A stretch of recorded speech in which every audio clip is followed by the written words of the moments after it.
반갑습니다. 오늘 역대하 31장 말씀을 함께 나눌게요. 20절, 21절 주제의 말씀이죠. 제가 읽고 말씀 나눕니다. 히스기야가 온 유다에 이같이 행하되 그의 하나님 여호와 보시기에 선과 정의와 진실함으로 행하였으니 그가 행하는 모든 일 곧 하나님의 전에 수종드는 일에나 율법에나 계명에나 그의 하나님의 첩과 한 마음으로 행하여 형통하였더라. 아멘. 모든 일에 하나님을 찾으라. 모든 일을 시작할 때 하나님을 찾으라라는 제목으로 말씀 나눕니다. 이제 역대하 31장은 히스기야 이야기가 이제 연속적으로 이어지고 있어요. 왕위에 오르면서 무엇보다 먼저 하나님께 마음을 열었잖아요. 그동안 이제 폐쇄되었던 성전을 오픈하고 성전의 기능을 회복시키죠. 그리고 그것이 6월절 중심으로 이루어지면서 이스라엘의 회복이 다시 일어나게 돼요. 하나님의 은혜를 사람들이 경험을 하게 되죠. 그리고 이러한 히스기야의 지금까지의 여정, 또 앞으로의 여정까지 포함해서 역대 기자는 뭐라고 말하느냐? 그가 형통하였더라 이렇게 고백을 하고 있죠. 저는 신앙인에게 형통은 궁극적으로 하나님의 뜻을 이루어가는 거라고 생각하는데 하나님의 뜻을 이루는 형통을 누리려면 어떻게 해야 할까? 이런 질문을 가지고 오늘의 말씀을 묵상하다 보면 진짜 형통이 무엇인지 어떻게 살아야 형통한 삶을 살아갈 수 있는지를 발견할 수 있다고 저는 생각을 해요. 우선적으로 말씀드린 것은 보통 사람들이 말하는 형통이라고 하는 것은 내 계획이 그대로 이루어지는 거잖아요. 그런 의미가 강하다라는 거죠. 그래서 성경이 우리에게 말하고 있는 형통이라는 개념은 내가 하나님과 함께하는 거거든요. 그래서 내가 어디에 있든 하나님이 나와 함께 하시고 내가 하나님과 함께 하고 있다면 그 자리가 형통의 자리예요. 고난이 있고 또 어려움이 있다 할지라도 하나님이 나와 함께하는 그 자리가 형통함의 자리인 거죠. 이 사실을 우리는 큰 전제를 가지고 오늘의 말씀을 접근해 가야 한다고 저는 생각을 합니다. 20절 말씀을 보면 그의 하나님 여호와 보시기에 선과 정의와 진실함으로 행하였다 이렇게 고백하죠. 히스기야는 모든 일에 하나님을 의식하고 있다라는 거예요. 히스기야 왕의 삶을 한마디로 요약해 설명을 하고 있는데 여호와 보시기에 좋았다 이렇게 말하죠. 보시기에 눈이라고 하는 뜻도 있지만 이 리프레라는 말은 얼굴을 향하여라고 하는 의미를 가지고 있거든요. 그래서 앞에서 before라고 하는 뜻을 가지고 있습니다. 히스기야의 개혁에 대한 평가를 한마디로 정의하기를 여호와 앞에서 행한 일이다 이렇게 정돈하고 있죠. 정반대로 히스기야 아버지 아하스 왕에 관해서는 역대하 28장에 보니까 여호와 보시기에 정직하게 행하지 아니하였다 이렇게 말씀을 하죠. 그래서 형통하지 못하고 이스라엘 왕들이 들어가는 왕들의 묘실에 들어가지 못하게 되는 그런 어떤 불행한 모습을 보여주고 있죠. 히스기야는 아버지의 부정적인 모습을 보고 살았지만 아버지가 가진 신념을 받아들이지 않아요. 그리고 본인은 하나님 앞에서 이 하나님 앞에서라고 하는 핵심 신념을 가지고 인생을 살아갔다는 거죠. 저는 무엇을 하든지 하나님을 의식하며 살아가는 건 신전의식 신앙이다 이렇게 표현할 수 있는데 신자가 형통하는 삶의 비결은 여러분 바로 여기에 있다고 저는 믿습니다. 제 개인적으로 생각을 돌아보아도 내가 그리스도인으로서 형통하는 삶을 살아가려면 내가 모든 일을 할 때 그 자리에 하나님이 함께하고 계신다는 이 의식을 가지고 인생을 살아야 한다는 거죠. 돌아가셨지만 개인적으로는 참 아주 글을 깔끔하게 쓰시는 분이시죠. 피터 드러거 경영의 아버지라고 부르잖아요. 프로페셔널의 조건에 보면 자신의 인생을 바꾼 7가지 지적 경험에 대해서 고백을 하거든요. 그중에 두 번째 경험이 뭐냐? 신들은 보고 있다 이런 고백이에요. 내용이 뭐냐면 고대 그리스의 위대한 종합가 있잖아요. 페이디아스 다 들어봤을 거예요. 파르테논 신전을 재건하는 일에 엄청난 신상들을 만들어서 거기에 다 이렇게 하잖아요. 그렇죠? 그런데 이것을 정작 주문했던 아테네 모든 사람들은 다 좋아했는데 아테네 재무관이 이제 작품을 만들면 돈을 지불해야 되잖아. 이 지불을 하는 것을 거절을 하죠. 거절하는 이유가 뭐냐? 야 신전은 아테네에서 가장 높은 데 위치해 있고 따라서 사람들은 조각의 이 앞에밖에 볼 수가 없잖아. 아래에서 이렇게 보면 그죠? 당신의 조각 전체의 값, 다시 말해서 아무도 볼 수 없는 조각의 뒷면 작업에 들어간 비용까지 청구를 왜 했느냐 이러면서 돈을 안 줘. 그랬더니 페이디아스가 대꾸하기를 아무도 볼 수 없다고요? 당신이 틀렸습니다. 하늘의 신들이 볼 수 있어요. 이렇게 고백했다라는 거죠. 이게 사실의 팩트거든요. 하늘의 신이 본다라고 하는 것, 이게 바로 신전 의식이죠. 나의 모든 행동 것이 하나님이 보고 있다라는 의식. 이 피터 드러그로 하여금 자기의 인생 속에서 매일 매 순간 완벽함을 추구하며 인생을 살아가게 만드는 원동력이었다라는 거죠. 피터 드러거라고 하는 사람이 경영학에 대해서 완벽함을 추구할 수밖에 없었던, 매 3년마다 주제를 바꿔서 연구를 했다고 전해지잖아요. 근데 그때마다 완벽함을 추구할 수밖에 없었던 이유는 뭐냐? 신이 나를 보고 있다. 이 의식을 가지고 우리가 살아야 한다는 거죠. 바울도 말하잖아요. 눈가림만 하지 말아라. 죽게 하듯 해라. 사람에게 하듯 하지 말라. 에베소 교회를 하면서 선언하지 않습니까? 항상 하나님이 나를 보고 있다라는 의식을 가지고 살아야 한다는 거죠. 호선효과라는 말이 있잖아요. 일하는 사람이 감독관이 나를 지켜보고 있을 때는 효율성이 늘어난다라는 거예요. 신전 의식은 마치 이런 호선효과를 만들 수가 있는 거죠. 그렇다면 여기서 중요한 질문을 한번 던져보면, 어떻게 히스기야가 이 신전 의식 신앙을 가지게 되었을까? 역대기 기자는 본문에서 이렇게 말하죠. 그의 하나님 여호와 보시기에, 그의 하나님, 이게 중요한 거예요. 그의 하나님인 거예요.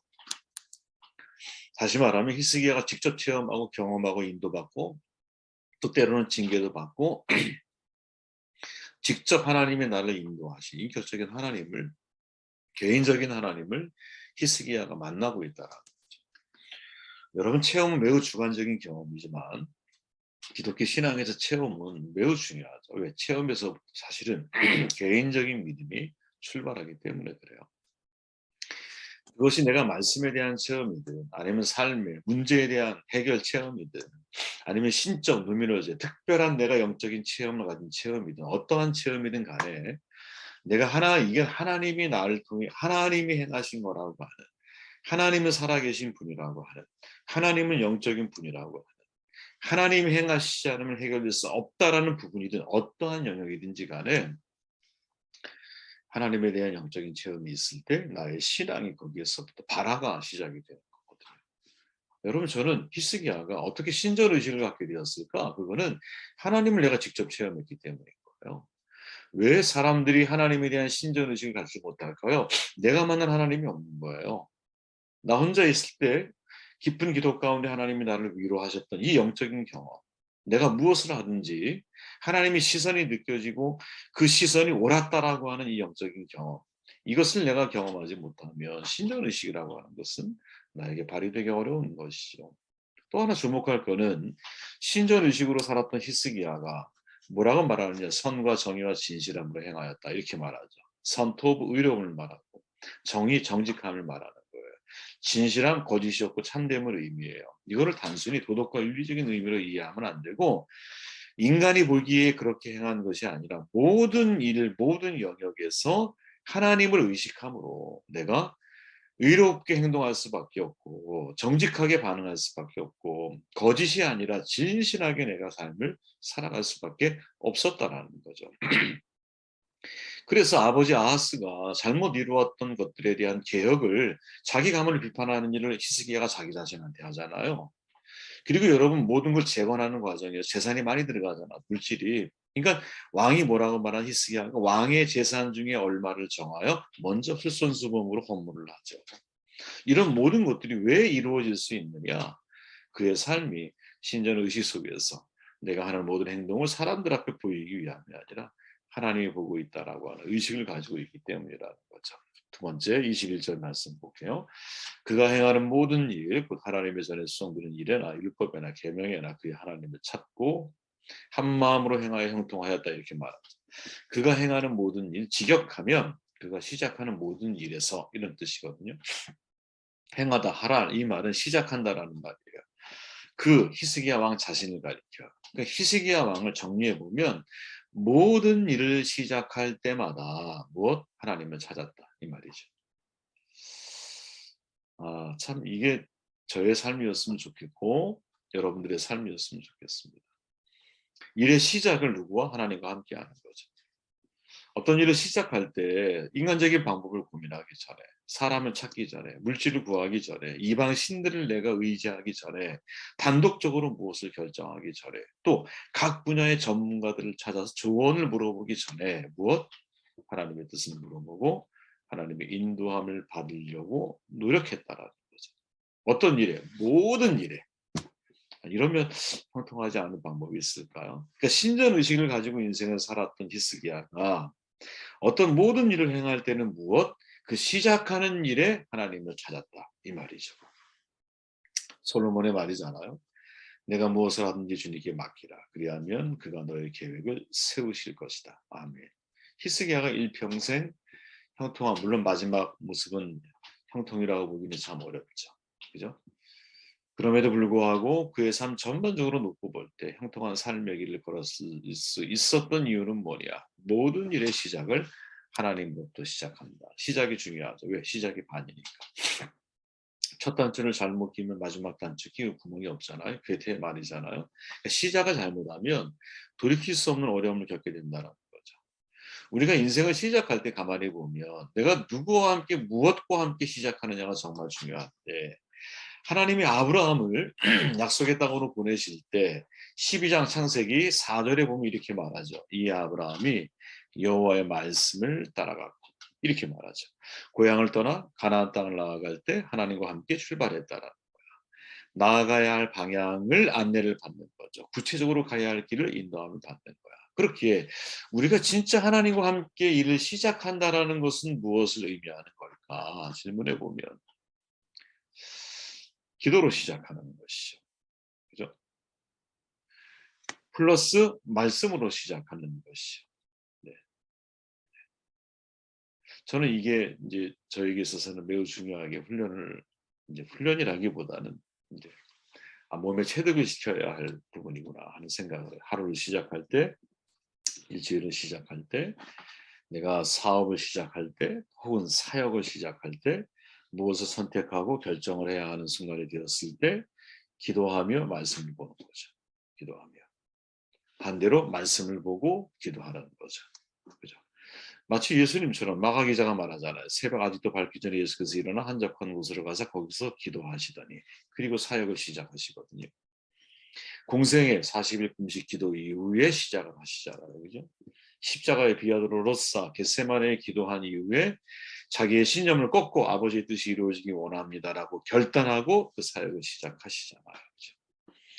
예수님의 모든 사역을 사실이 보면 하루의 삶의 패턴이 있고 일주일의 삶의 패턴이 있고 인생을 살아가는 삶의 패턴이 있죠. 그게 뭐예요? 하나님께 뜻을 구하고 그 뜻이 나에게 확신으로 다가올 때 모든 순간순간이 하나님으로부터 시작을 하고 있다라는 거죠. 하나님으로부터. 저는 이 훈련이 우리 가운데 잘 이루어져야 되지 않을까 그런 생각을 해보게 됩니다. 마지막 21절 말씀 다시 읽고 정돈할게요. 그가 행하는 모든 일, 곧 하나님의 전에 수성되는 일에나 율법이나 계명이나 그 하나님을 찾고 한 마음으로 행하여 형통하였더라. 아멘. 한 마음으로 행하여. 이게 사실은 이제 이 단어 한 단어 한 단어들이 되게 이제 묵상을 하다 보면 중요한 우리에게 메시지를 주죠. 한 마음으로 행하여 백본을 레바보라고 하는 기브리어서 그의 온 마음으로라고 하는 뜻이거든요. 다시 말하면 히스기야는 어떤 일을 시작하든지 하나님의 전에 수정되는 일이든 율법을 향하고 계명을 지키는 일이든 무슨 일을 막론하고 마음을 다했다라는 거죠. 자신이 발휘할 수 있는 100%의 힘을 발휘했다라는 거죠. 네. 진인사 대천명인 거예요. 그러니까 하나님 앞에 내가 신전 의식을 가지고 어떤 일이든 기도하고 시작을 해. 그 다음에 모든 것을 멈추고 하나님이 행하실 것을 기다리는 게 아니라 그 다음에 온 마음을 다해서 그 일을 도전하고 그 일을 실천에 옮겨나갔다는 거지. 증거가 뭡니까? 히스기야는 적당하게 종교개혁을 하지 않아요. 그죠? 우리가 열왕기 16장부터 쭉 한번 읽어보고 또 오늘의 본문 역대하 30장부터 쭉 보면 적당히 히스기야가 행동하는 것은 거의 발견하기 어려워요. 온 땅에 있는 우상들을 다 제거했다고 말하죠. 그리고 모든 이스라엘 자손들이 그 일에 동참하도록 했다고 말하죠. 그죠? 그리고 32장에 가면 당시 아수르가 쳐들어왔을 때 18만 5천 명이 쳐들어오잖아. 그때 히스기야는 두려워하는 백성들을 향해 하나님 앞에서 말씀으로 그들을 격려하고 그 다음에 어떻게 해요? 전심전력해서 하나님께 기도하죠. 그러니까 이게 뭐냐면 이제 히스기야를 이야기할 때 성경에 이렇게 말해요. 내가 전심과 성실하도록 하나님 앞에 내가 기도해.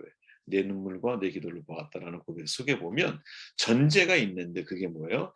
자기는 전심으로 하나님을 위해서 내가 그것이 무엇이든지 간에 그 일에 온 힘을 다 쏟아부었다라는 거지. 온 힘을.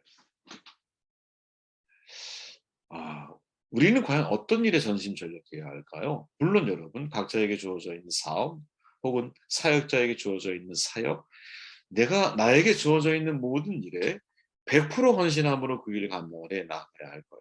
그죠? 그런데 또 다른 각도에서 놓고 보면 사도 바울이 디모데에게 권면한 내용 속에 이런 내용이 있잖아요. 디모데 전서 4장에 보니까 내가 이를 때까지 읽는 것과 권하는 것 가르치는 것을 전념해라. 내 속에 있는 은사고 장로의 회에서 안수받을 때의 예언을 통하여 받은 것을 가볍게 여기지 말며 모든 일에 전심전력하여 너의 죄송합니다. 안 보여드렸네요. 너의 성숙함을 모든 사람에게 나타내게 하라. 내가 내 자신과 가르침을 살펴 이 일을 계속하라. 이것을 행함으로 내 자신과 내게 듣는 자를 구원하리라. 아멘. 성숙한 신앙인이 되려면 어떻게? 전심전력해야 된다. 무엇? 하나님 말씀을 읽고 권하고 가르치고 더욱이 어떻게? 그 말씀을 내 자신에게 적용해서 내 자신을 성찰하고 그것을 행동으로 옮겨 나아가는 모든 일에 전심전력해야 한다. 사실은 이 말씀이 여러분 히스기야와 뭐랄까 전혀 상반되지 않아요. 그죠? 왜? 히스기야의 출발부터 지금까지의 과정을 놓고 보면 아버지는 정반대 선택을 하잖아. 나는 하나님을 의식하는 인생을 살아. 왜? 그에게는 하나님에 대한 경험이 있어. 그의 하나님인 거예요. 그의 하나님. 그죠? 그 경험을 가지고 신전 의식 속에 내가 모든 일을 할 때 무엇? 시작을 하나님과 함께 하는 거죠. 기도로 시작을 하고 하나님의 뜻으로 그 일을 진행을 해 나가는 거야. 그리고 더 나아가서 그 일을 어떻게? 온 마음을 다해서 전심전력으로 그 일을 감당해 나가는 거지. 개혁을 할 때는 자기 자신부터 먼저. 헌신을 할 때는 자기 자신이 먼저 물질의 헌신을. 모든 일이 이렇게 뭐랄까요? 바울이 말하고 있는 것처럼 그죠? 말씀을 나에게 적용하고 그것을 행동으로 옮기고 그것으로 사람들을 가르쳐서 모두가 듣는 모든 자들이 구원의 자리에 설 수 있도록 그들을 돕는 이 모든 내용과 일맥하는 것이 아닌가 하는 생각을 해보게 되었습니다. 모든 일 우리가 어떻게 하면 형통한 어떤 열매들을 만들어갈 수 있을까? 이 질문에 대한 해답을 오늘의 히스기야를 통해서 발견할 수 있지 않을까 하는 생각을 해보았습니다. 말씀 듣고 기도하시고 제가